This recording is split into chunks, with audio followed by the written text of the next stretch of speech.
सब्र का माना है रुकना और बर्दाश्त करना।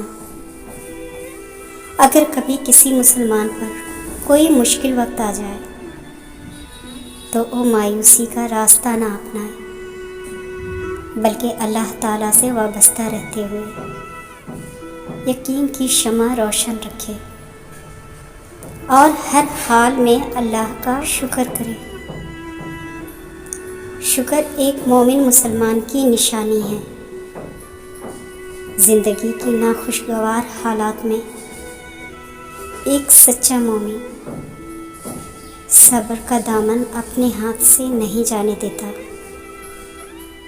सब्र और शुक्र दोनों तमाम जोड़ा है।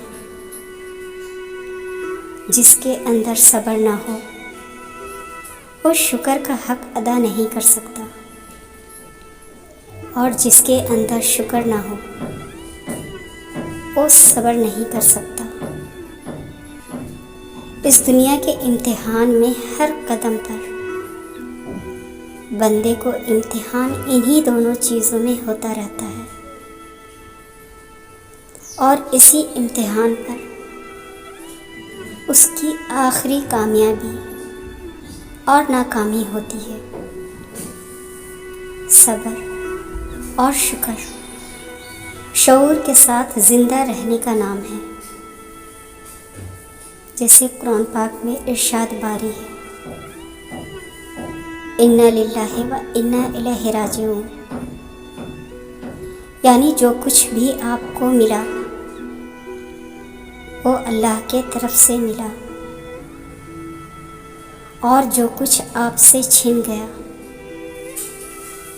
वो भी अल्लाह ने ही छीना है।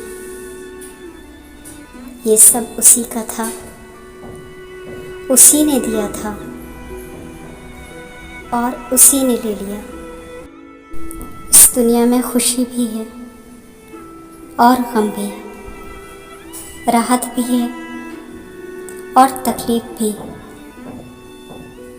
सर्दी भी है और गर्मी भी, खुशगवारी भी है और नाखुशगवारी भी। ये सब अल्लाह के तरफ से है। ये हम सबको पता होना चाहिए कि सब्र हमारा सबसे बड़ा साथी है। अगर हम अल्लाह पर तवक्कल रखते हैं तो ये मुमकिन ही नहीं कि हमें सब्र हासिल ना हो।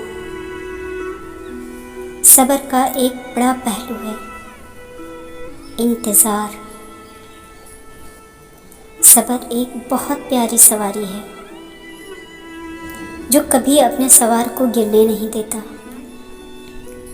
ना किसी के कदमों में और ना ही किसी की नज़रों में, बल्कि सब्र करने वालों के लिए तो बहुत ही प्यारी और ख़ूबसूरत इनाम अल्लाह के तरफ से रखा है कि जब अहले जन्नत जन्नत में जाएंगे तो देखेंगे कि एक बहुत बड़ा ऊंचा मकाम है और बड़ा रोशन नज़र आ रहा है।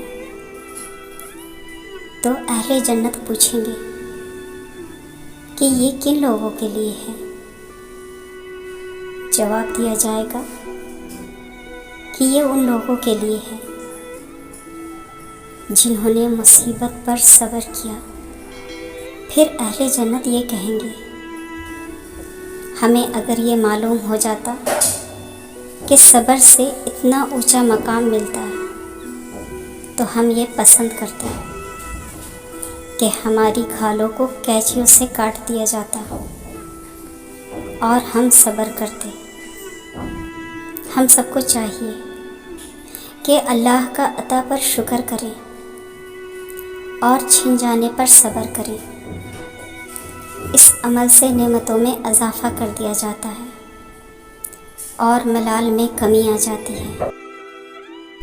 अल्लाह ताला हम तमाम मुसलमानों को शुक्र करने और सब्र करने वालों में शामिल करें। आमीन।